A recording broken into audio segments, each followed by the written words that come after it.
नमस्ते, सत श्री अकाल, आदाब। Welcome back friends. स्टोरी में आप सबका स्वागत है और आप सुन रहे हैं मुकद्दर का सिकंदर और मैं सुना रही हूँ आप सबकी सालिमा। तो चलिए प्रीवियस पार्ट देखने से पहले प्यारे प्यारे हाथों से छोटे छोटे कमेंट्स और शेयर एंड सब्सक्राइब कर लेना। कैसा रहा आज का मेरा स्टार्टिंग? तो चलिए, स्टार्टिंग तो अच्छी थी मेरे हिसाब से। आप सबके हिसाब से क्या थी बता देना मुझे भी पता चल जाएगा कि हाँ क्या है, क्यों है और किस लिए है। खैर, उम्मीद है जो भी है अच्छा है और अच्छा ही रहना चाहिए। तो चलिए अब बताते हैं कि हुआ क्या था। प्रीवियस पार्ट में हमारी जो कंगना होती हैं उन्होंने अपना चाल तो चल दिया होता है और वो चाल को कहीं ना कहीं अब उनको भारी पड़ रहा होता है। अब भारी कैसे? भारी भाई ऐसे कि हमारी कंगना ऐसा उम्मीद नहीं की होती हैं कि मतलब वो जो मजाक कर रही होती हैं, थोड़ा मजाक ज़्यादा हो रहा होता है। अब जो हमारी जो कंगना जब उनको विदाई हो रही होती है तो अब वो सोच रही होती है काश एक बार सान्या आ जाए तो उसको देखते हुए जाए। बट सान्या जो होती हैं वो अपने रूम से बाहर आने के लिए तैयार ही नहीं होती हैं। तो देखते हैं अब आगे। तो उनके जाते वक्त ही मतलब बस वो जस्ट निकलने वाली होती हैं तो आवाज़ देती हैं कि रुको।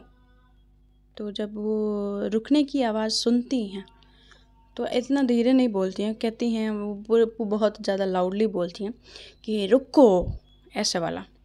तो जब हमारी जब सान्या को पीछे सब लोग पलट के देखते हैं तो सान्या पीछे होती है तो कहती हैं कि माँ, डैड, आप इसको ऐसे कैसे जाने दे सकते हैं?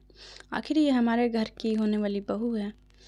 तो आप सब वही लगे हाथ पंडित को बुलवाइए, सब चीज़ें तय करके ही जाए तो ज़्यादा अच्छा होगा ना। तो कहती है हाँ। वैसे आशीष बोलता है कि इतनी भी क्या जल्दी है सान्या। तो कहते कि चाचू नेक काम में देरी क्यों? तो मनीषा से पूछती क्यों मनीषा, सही कह रही हो ना? तो हाँ, तुम तो सही बोलती हो, ऐसा मनीषा बोलती है। तो मनीषा जो होती है अब तो वो सुन लेती है कि भाई अभी शादी उदी का प्रोग्राम है तो वो खुश हो जाती है। मनीषा काफ़ी खुश होती है इन सब डिसीज़न से, जो कि मनीषा को अंदाज़ा तो नहीं होता है कि आखिर होने वाला है क्या उसकी ज़िंदगी में, किन की ज़िंदगियाँ बदलने वाली हैं। तो हमारी जो सनाया होती हैं वो सोच के जो प्लान करके रखा होता है अब क्या होगा। तो कहते हैं कि हाँ ये भी बात सही है जो वर्धन जी होते हैं। तो कहते हैं कि चलो हम पंडित को बुलवाते हैं, बैठो। कंगना को वो बैठाते हैं सब लोग और पंडित जी को इधर वर्धन जी फ़ोन लगाते हैं। तो कहते हैं कि हेलो पंडित हेलो पंडित जी, आपसे मुझे काम था, एक मुहूर्त निकलवानी थी। तो कहते हैं कि हाँ बताइए। तो घर आ जाइए, घर आके बात करते हैं। तो कहते हैं कि ठीक है। वो पंडित जी कुछ ही घंटों के इंतज़ार में, कुछ ही घंटों के नहीं मतलब आधे घंटे के इंतज़ार में वो घर आ जाते हैं। जब घर वो आते हैं घर आते हैं तो यहाँ पे सब लोग इकट्ठे होते हैं। तो पंडित जी कहते हैं क्या बात है, आज सब लोग इकट्ठे हैं, कोई कहीं नहीं गया? तो शानी बोलते हैं कि हाँ पंडित जी, हम आप ही का इंतज़ार कर रहे थे, क्योंकि हमारे घर में कुछ खास मेहमान जो आए हैं। तो अब उस खास मेहमान को अपने घर में पनाह देना है तो पहले रिश्ते तो बनाने पड़ेंगे ना। तो इधर जो होता है ना, जो अंश होता है वो काफ़ी खुश होता है। अंशुल भी खुश होती है, मतलब सारे लोग खुश होते हैं फैमिली में।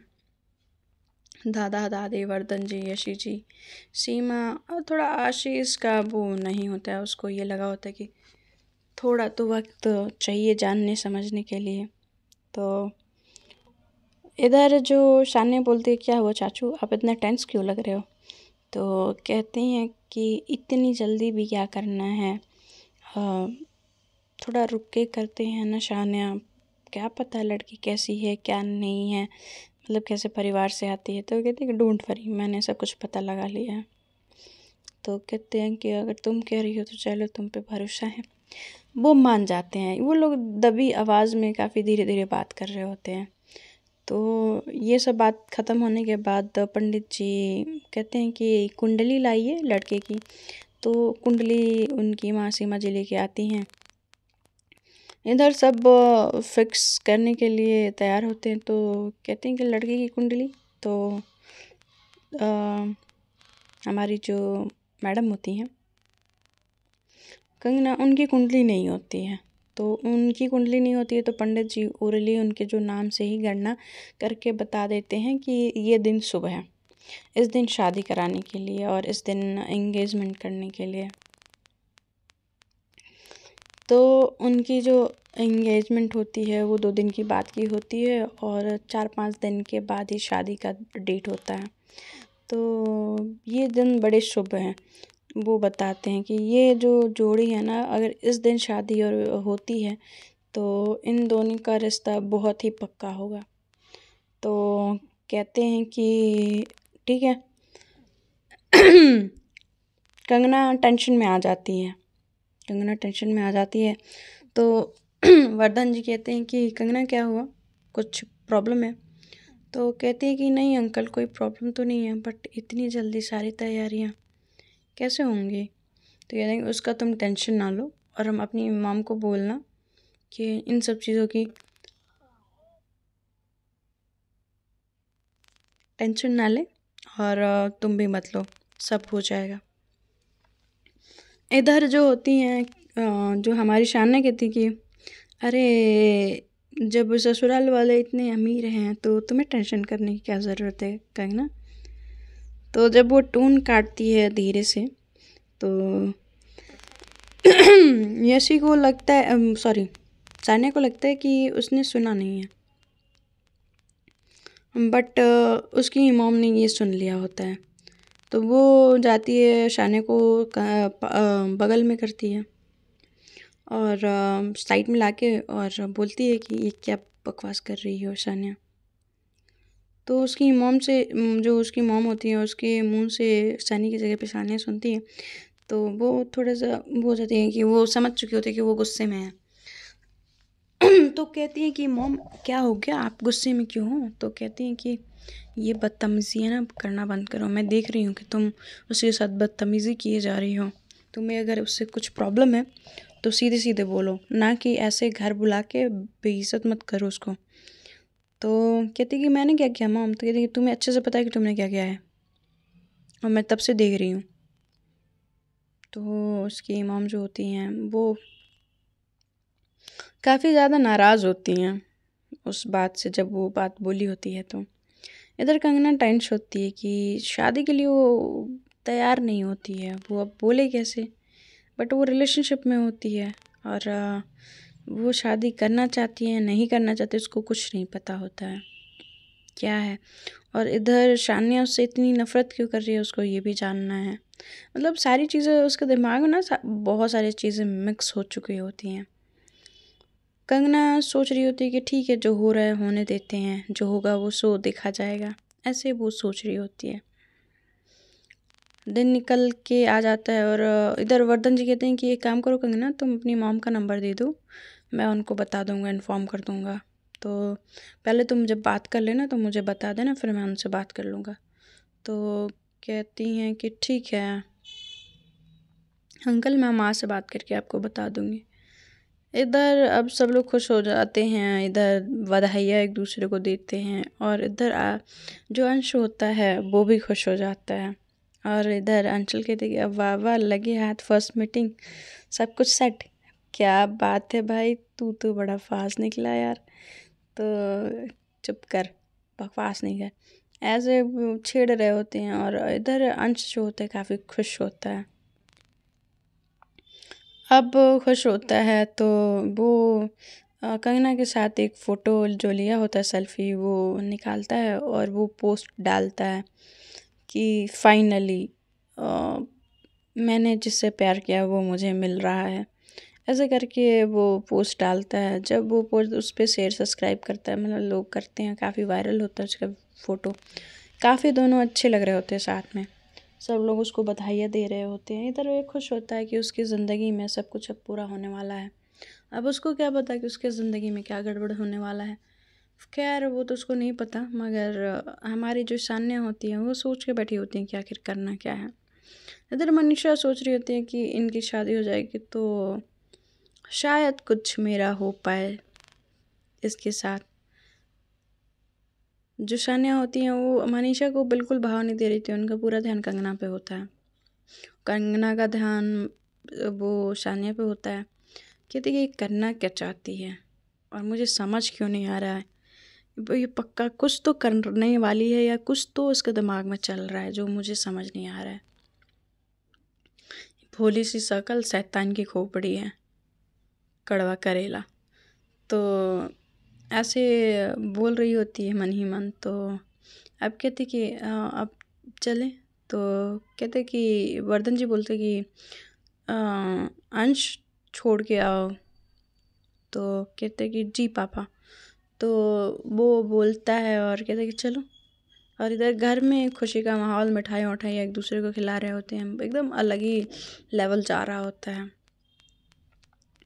अब जो शानिया होती है कहती कि ज़्यादा खुश मत हो, तुम्हारी खुशी में बहुत जल्दी ग्रहण लगने वाला है कंगना।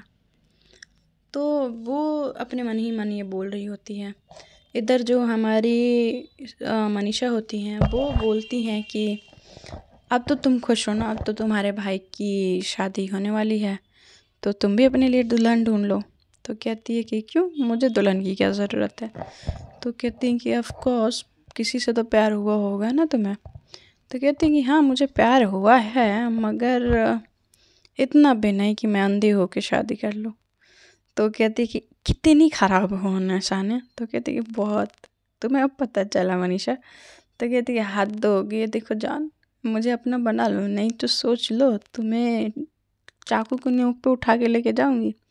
तो कहती हैं कि तुम चाकू की नोक पे उठाओ, बंदूक की नोक पे उठाओ, मैं तो नहीं करने वाली।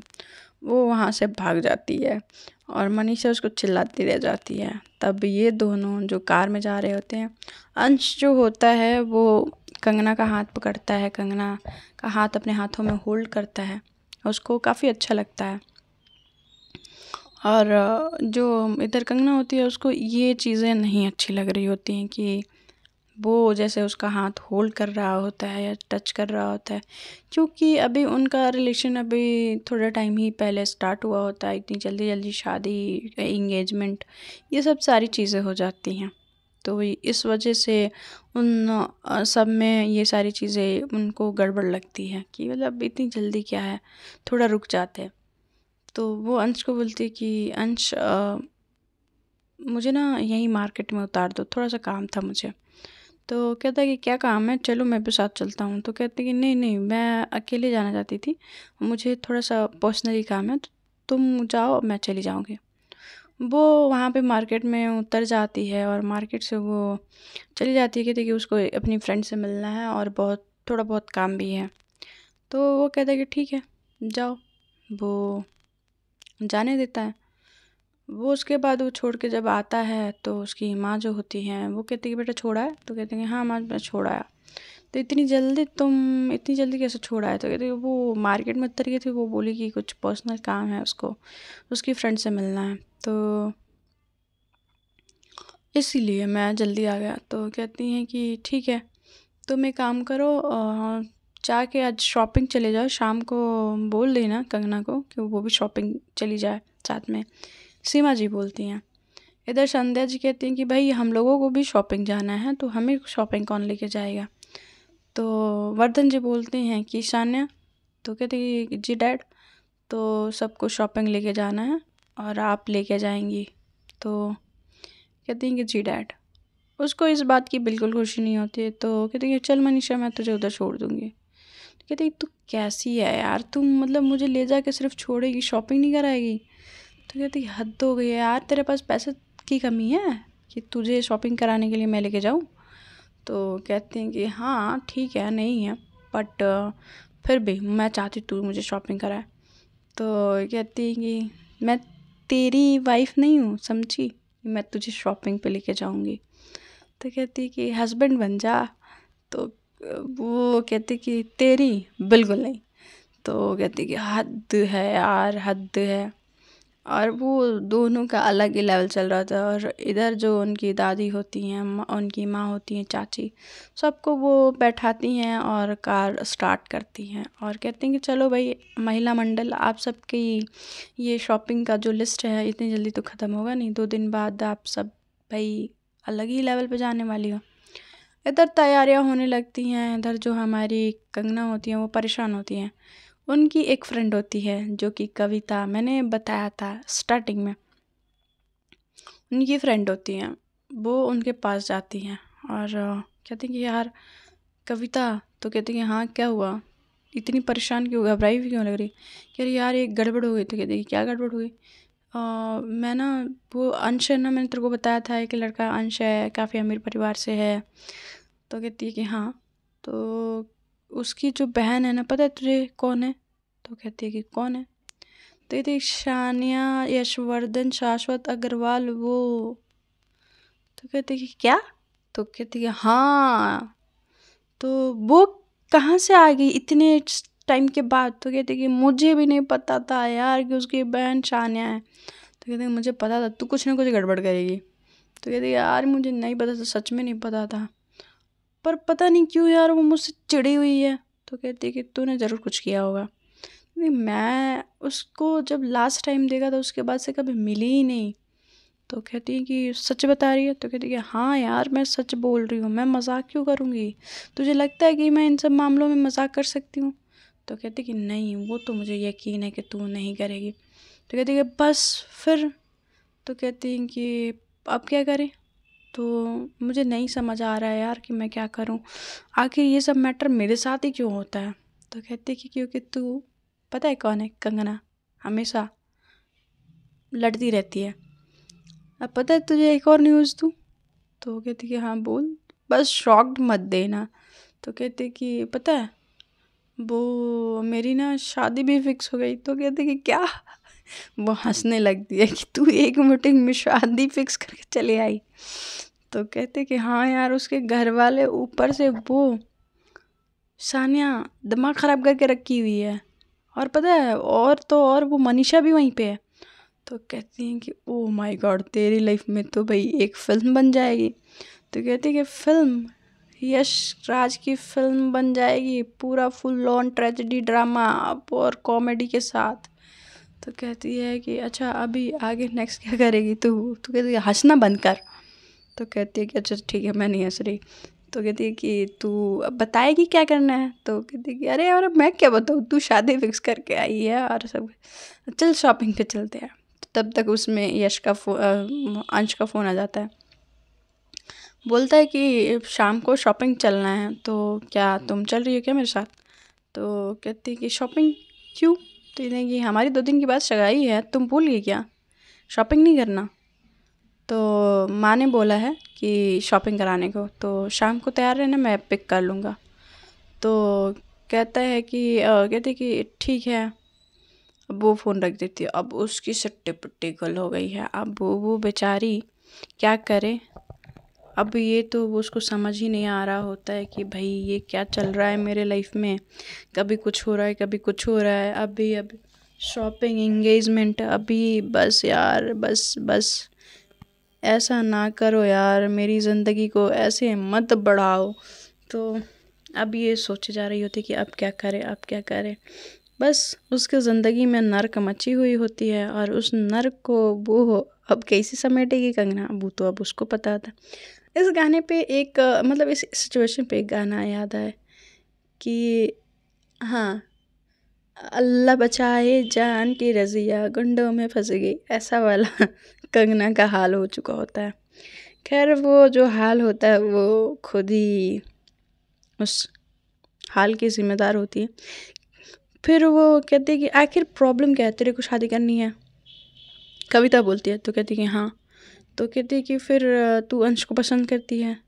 तो कहती है कि पता नहीं। तो कहती है कि अच्छा तो तू किसको पसंद करती है। तो कहती है पता नहीं। तो तू करना क्या चाहती है, पता नहीं।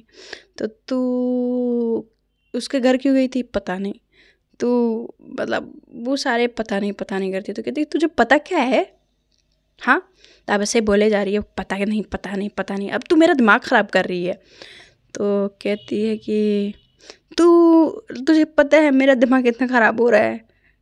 तो फिर से कविता कहती है कि तू शांत हो जा, ठीक है, तेरे को शादी करनी है, अंश अच्छा लड़का है और उसकी फैमिली भी अच्छी है, चल ठीक है, शानिया को हम अवॉइड कर देते हैं, तो बाकी सब अच्छी है। तो कहती है कि हाँ सब लोग अच्छे हैं फैमिली वाले। तो कहती हैं कि हाँ फिर तुझे प्रॉब्लम कहाँ है। तो कहती है कहीं नहीं यार, मेरे को ना पता नहीं, शानिया को देखते ही ना पता नहीं क्या होने लगता है, मेरे को समझ ही नहीं आता है। उसको देखने के बाद वो बेचैनी, उसके लिए वो फिक्र, वो वो जो उसके पास होने से जो खुशी मुझे महसूस होती है, उसके रूठ जाना, उसके ऐसे एरोगेंट तरीके से बात करने का भी मुझे बुरा नहीं लगता। मेरे को पता नहीं उससे ऐसा क्या है। तो कहती है कि क्यों, तुझे क्या है। कविता जो होती है वो उसकी बातें सुन रही होती है, तो कविता जो होती है कि काफ़ी ध्यान से उसकी बातें सुन रही होती है। तो कहती है पता नहीं यार, वो जब पहली बार मिली थी मुझसे तब भी यही सेम फीलिंग थी, और आज मैं उससे मिल के आई हूँ, सेम वही फीलिंग है। तो कहती कि कहीं तो उससे प्यार तो नहीं करती। तो कहती क्या बकवास कर रही है यार, उस कड़वे करेले से बिल्कुल नहीं। तो कहती हैं कि क्या, उसका नाम भी रख दिया कड़वा करेला। तो कहती हाँ वो कड़वे करेले से भी कड़वी है। तुझे पता है उसने मुझे क्या कहा।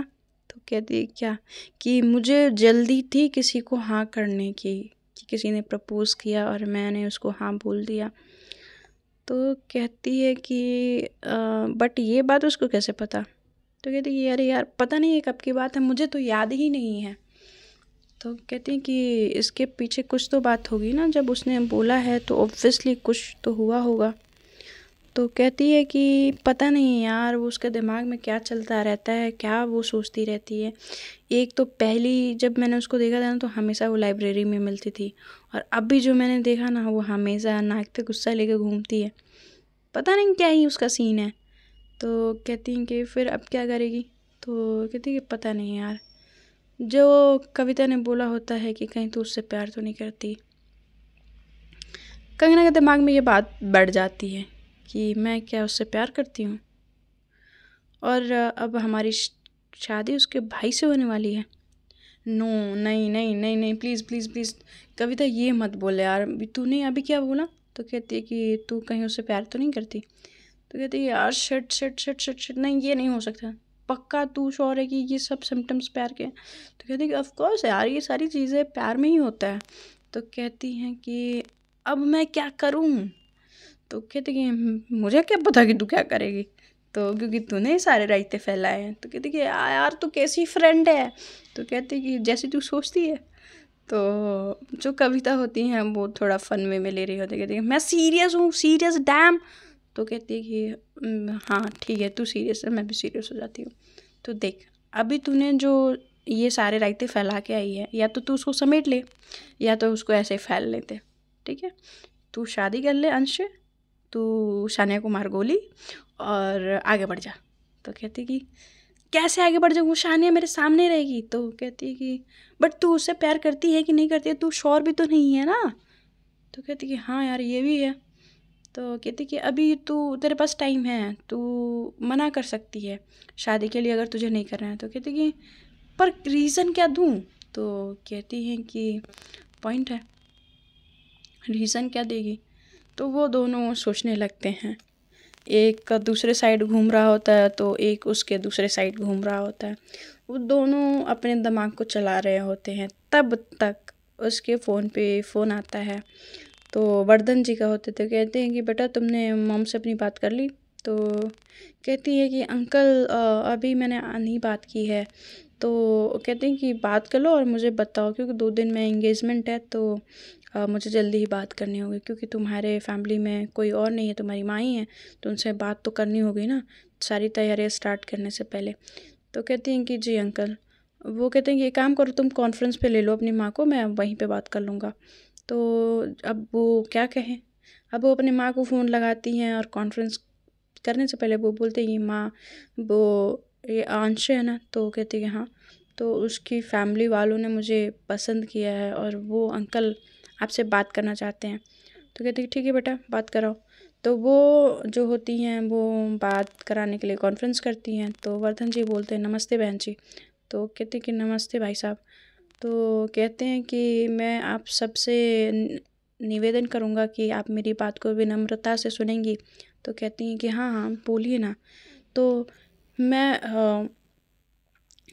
वर्धन हूँ और मैं अग्रवाल जो कंपनी है मैं उसका मालिक हूँ। और मेरे पिताजी जो शाश्वत अग्रवाल हैं वो इसके फाउंडर हैं। और वो मैं इस परिवार से बिलोंग करता हूँ और आपकी बेटी हमें बहुत ज़्यादा पसंद आई है। हमें आपसे कुछ नहीं चाहिए, आपसे बस आशीर्वाद चाहिए। और यदि आप आ पाएँ तो 2 दिन के बाद मैंने इंगेजमेंट पंडित जी से सारी चीज़ें बात करके कर ली है। तो आप आ जाएँ तो आपका आशीर्वाद मिल जाए दोनों बच्चों को तो काफ़ी अच्छा रहेगा। तो यदि आपको कोई दिक्कत या परेशानी ना हो तो कहती हैं कि नहीं नहीं भाई साहब मुझे क्या परेशानी होगी, एक गरीब परिवार की लड़की को इतने बड़े परिवार ने एक्सेप्ट किया है तो इससे खुशी की बात क्या हो सकती है। तो कहते हैं कि नहीं नहीं बहन जी आप ऐसी बात मत करिए, आपकी बेटी बहुत होनहार है और हमें काफ़ी अच्छी लगी है। तो कहते हैं कि ठीक है फिर मिलते हैं, इंगेजमेंट 2 दिन के बाद है। तो कहती हैं कि जी। इधर ये दोनों फ़ोन रख देते हैं और कंगना का परेशानी का जो लेवल है वो बढ़ चुका होता है कि उसको प्यार है कि नहीं उसको पता ही नहीं। एंगेजमेंट कर रही है उसको पता ही नहीं। अब उसके ज़िंदगी में उसको क्या पता होगा क्या होगा। तो ये सब जानने के लिए आपको सुनना पड़ेगा और बने रहना पड़ेगा मेरे साथ। तो चलिए अब हम कल सुनेंगे, दूसरी स्टोरी के साथ आएंगे, मिलेंगे और फिर बताएंगे आगे हुआ क्या। तो चलिए bye bye, take care and good night.